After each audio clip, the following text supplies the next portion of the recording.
In the spotlight tonight, it's a Portland tradition that began on KPTV almost 60 years ago. And now, just a few steps down the hall, our very own Studio B has been transformed into the new home of Portland Wrestling Uncut, with an all-time legend of the business breathing new life into this show. Jumping in with him, his 23-year-old son, Colt Toombs.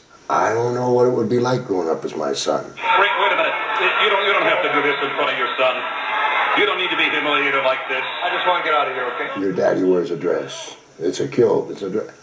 How was that growing up? I didn't really know that he was, going to come home. His father's life playing out on national television, not always knowing the line between wrestling and reality. I thought he was dying there in front of me. I couldn't do the translation, and he'd come home all beat up and battered.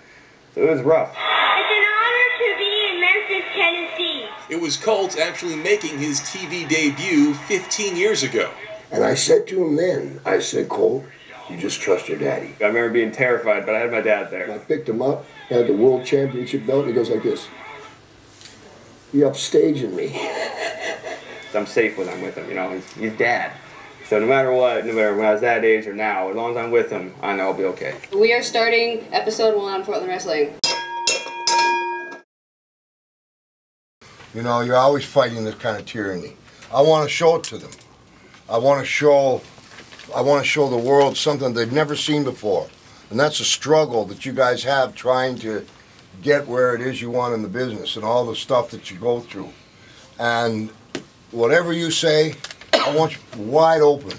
If you got something about me, you want a voice. You're fucking awesome, sir.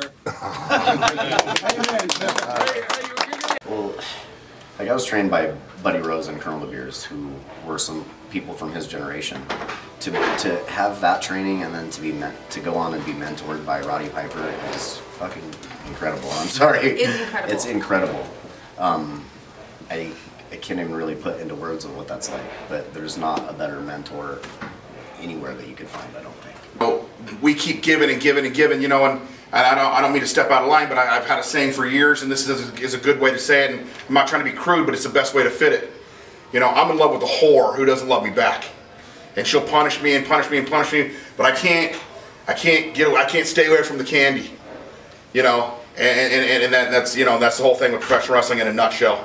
Is she'll take and she'll take and she'll take, and eventually they tell you that she'll give back, but I haven't found her to give it back yet. So we'll see. Introduce yourself to me and tell me about what you do and your son here and all that good stuff.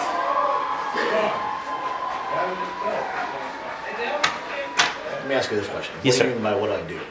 As a wrestler, sorry. As a wrestler? Yeah. Like, what's my role? Yeah. I wrestled for every promotion around the couple states around.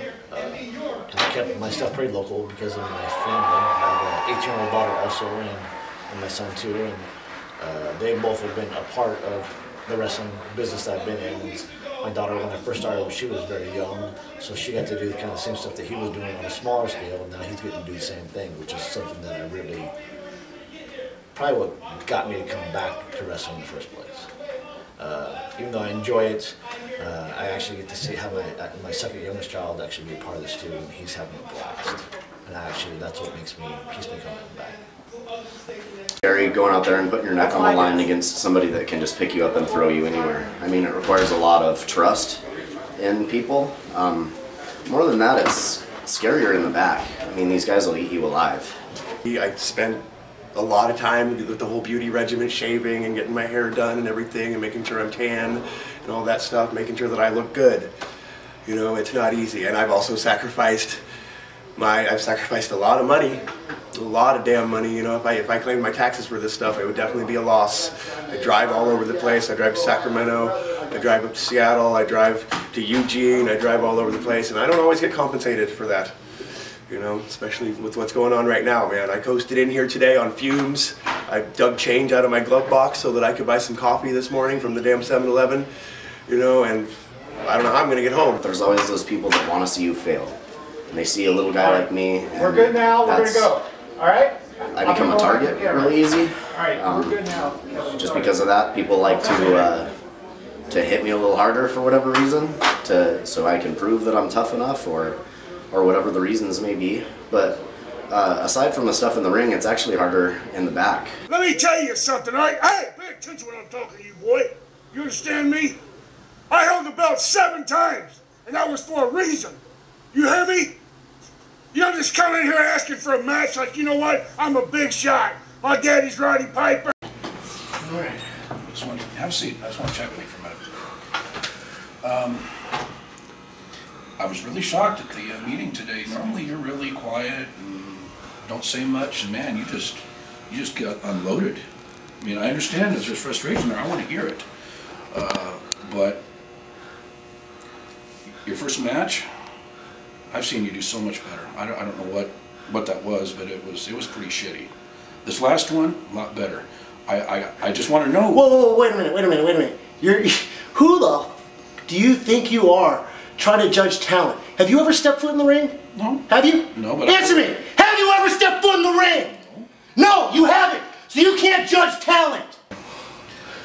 When you come to my shows in the future, whether it's here, whether it's in a house show, you show up sober from now on. Sober? Yeah. Sober? I walked by you in there, I could smell a brewery coming off of you this morning. Really? Yeah. Really? Mm-hmm. Oh, okay. Cool. If you can't show up sober, then don't show up. Alright. I didn't come in and say I'm not buying them fucking lunch. I said I need to let them know that I'm not going to be able to do lunch because I don't have the money. That's what I said to you. And you said just leave it alone, don't say anything. Yeah, because I bought lunch. Yeah. I understand that, but I'm just saying, just make sure the content or the context of how you said it. That's the way it came across Okay. my ears. Okay. I'm going to tell them that I can't. Maybe you did say I can't buy them lunch. I don't know. Seemed like a fucking $50 McDonald's Express. Apples and oranges. Oh, which one am I? No, I'm just saying. We're splitting hairs on it. That's all. No, no. You know what's because this is what the dumb fuck. It's a lack of respect. It's a lack of fucking respect. That's what the whole thing is. And you started and you put in some money and we did exactly what you asked. Mm-hmm. And then here we are with the kids here. Here we are, all of us. So like, where do we go from here? I got another question. How the fuck does history repeat itself? Because everybody I've heard from boys is this shit happened last time you fucking promoted, but now it's happening again. We just constantly get smoke going up our ass no matter what. Exactly. And it's just that's the problem. Sorry guys. And so when we just don't want it anymore. I want someone. I mean, I honestly want someone just to be straight up with me. Be straight up with me. I don't want to hear. I mean, I don't want to be lied to poorly. That's all. And smoke's been blown, and I don't want. I mean, yeah, I'm with him on the fact that you hear all this stuff about what's going to happen, and it doesn't happen. The guys that were paid on the nights of the shows. So guys were paid on the nights of the shows. The only people that were paid were guys from out of town. Now, a couple days ago, you phoned me and asked me if I'd come in and business partners with you. And I understand for X amount of money. And you said you'd put up your collateral, some collateral. And you know your house, I don't know what your house, your truck, your ring. But fuck, Exile owns your ring. He doesn't own it yet. I still have to You got the $3 for him? So you were giving me a business proposal when you'd already fucking hocked your ring. And they're taking advantage of my dad's kind nature too. I mean, I'm here for him. I'm getting paid. You know, taking advantage of him, you're tarnishing his reputation with everybody, and his name and Grappler's name, the reason we're here.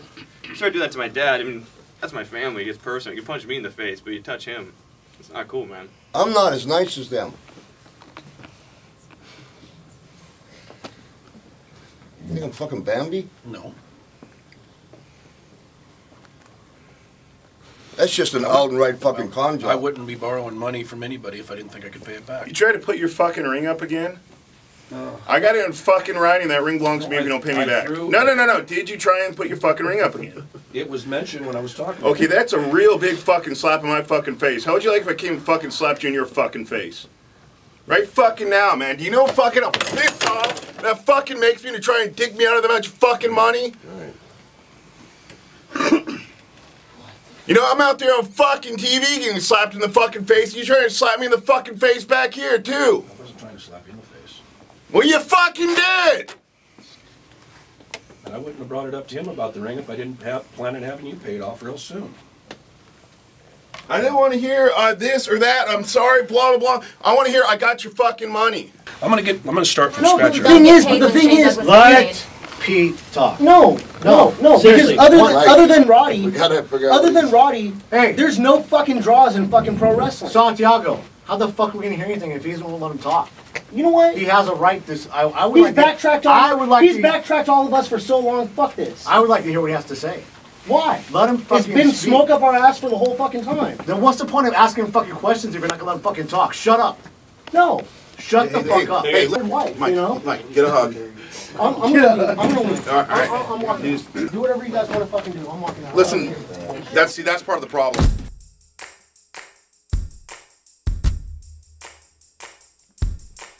Color man on the TV screen says they're beaming out coast to coast.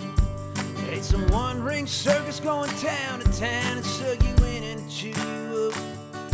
But when the pipes ring out, the arena's full and the crowd's calling out for more. Whoa, you never know, let's step off the top rope.